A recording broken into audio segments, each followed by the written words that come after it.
if I can just jump in for a second, just to let you know how I purchased marijuana one time. When I was teaching, I found out that a student teacher who was at my school was selling it, and I bought it from a student teacher. We did it off campus, but you can do it anywhere. Here I'm a teacher, and I bought it from a student teacher, so... Yeah. Well, and I thought they would never sell it on the grounds of a school either, but what do I know? And I thought I'd never see the day that an off-duty police officer would pull up in a police car and deliver us drugs. Mm-hmm. Well, did you ever feel at any time that your life was in danger because of a drug transaction? Never. Never. Never once. I was invincible. I knew everybody. I knew tons of cops. I hung out with tons of cops. I knew tons of lawyers that did drugs. I would be in bathroom stalls sniffing cocaine with police officers 2 feet from me, right out in the open. Well, and I'm saying, how do you go into a stall and snort cocaine? I mean, don't you need something to snort it off of? Back of a toilet. I'm so clueless. Back of a toilet. Yeah. That sounds a little dirty to me. But you didn't care at that point, right? I mean, no risks of being arrested. I slipped through the cracks. I worked for the Saratoga County Sheriff's Department at one point when I was active. So you were a corrections officer in a jail? Mm-hmm. Were you supplying No. Inmates? Never. Never. And no random drug tests? I mean, I would think in that kind of job there would be drug tests. How do you get around that? You'd think there'd be drug tests, but then that would mean we'd test everybody. That's exactly why there's not drug tests.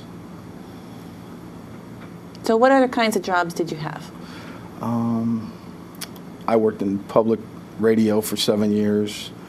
Mainly, I always fell back on DJing because it would allow me to, it worked well with my habit. You're more often awake at night than in the morning? Is that when I was using, or? I'd be lucky if I slept. When I closed my eyes and then they didn't open back up, that's when I would sleep. But I would be up for days. Okay, so basically it was 14 years of cocaine and alcohol addiction. Yeah. Okay, and recall some of your bad moments or worst moments. Worst moments would be, police contact 3-4 times a week, being so paranoid that I would barricade myself in a room, hallucinating, having audio hallucinations, seeing things, having my legs cramp so bad for hours because I would stand up and peek out blinds for 7 hours at a clip because I thought there were snipers in the trees.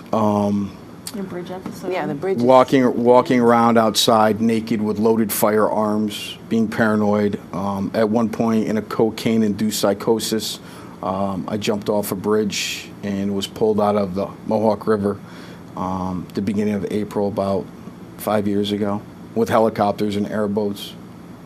And you talk about headlines in the news, and people read about somebody that was found somewhere. And, one of the things that you talked to me about during our pre-interview was that people don't realize that it's because of drugs or alcohol. Yeah, absolutely. It's because of addiction. Well, they don't. I mean, if you open up the Times Union today, if you open up the Daily Gazette, any of the local papers, if you see a young person and it says died unexpectedly or sudden death, it was a drug overdose.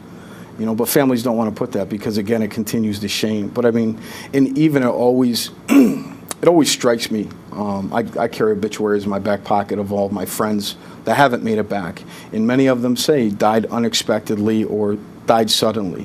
What part of someone being a drug addict for years and then they die don't you expect? I mean, are there guidelines for obituaries when you're not allowed to say not at all. The not reason? Not at all. You're pretty much open to say whatever you want to say in an obituary. Absolutely. If I were a family member, if I was a mom and it was my son that just died, I think I'd be a little open about the obituary. And saying, there has- this there is ha- why he died, and this is what you can do to help yourself. And there have been a couple people in recent years, but we're talking one or two people out of the thousands and thousands of people that die on a daily basis. Every day, you just don't hear about it because, first of all, society, no one cares about a drug addict unless it's your kid. It's one less person the system has to pay for. But tell me about your friends. All walks of life. I mean, Somebody that you just lost, right? A few months ago. Who was off drugs for how long? 5.5 years. 5.5 years. Just won an award back in August from Albany County. Stop DWI.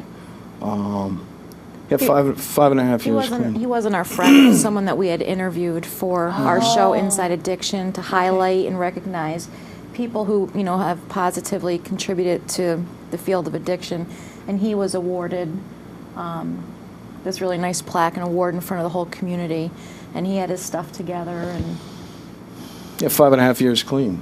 he went out one night and actually. So it was one night of drug use. That's it. And One that took time, his life. One time relapse. Went from not doing anything to.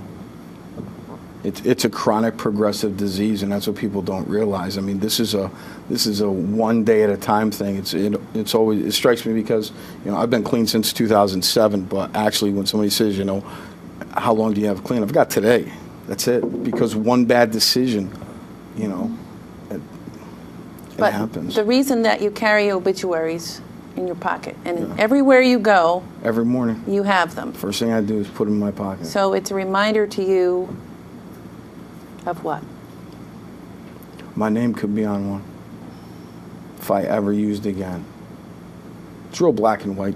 I mean, for me, it's real black and white. There's no gray area. Addiction is life and death. If I pick up again, I'm going to die. I have no doubt in my mind whatsoever. And I remember, I used to work in a trauma center emergency room, and I remember the day that there was somebody who was a heroin addict whose vein collapsed. And the doctor is, of course, telling him, you really need to stop taking heroin. And the guy just looks at him and says, Doc, your job is to fix my vein, so do your job. Man, And that's the end of the intervention. it's like, you don't, it's like you're not, your ears are closed off to any kind of medical providers telling you anything. Just fix the vein, and I got to give myself another hit. I can't shoot if my veins collapsed. Right. Exactly. Well, how many times have you overdosed in the past?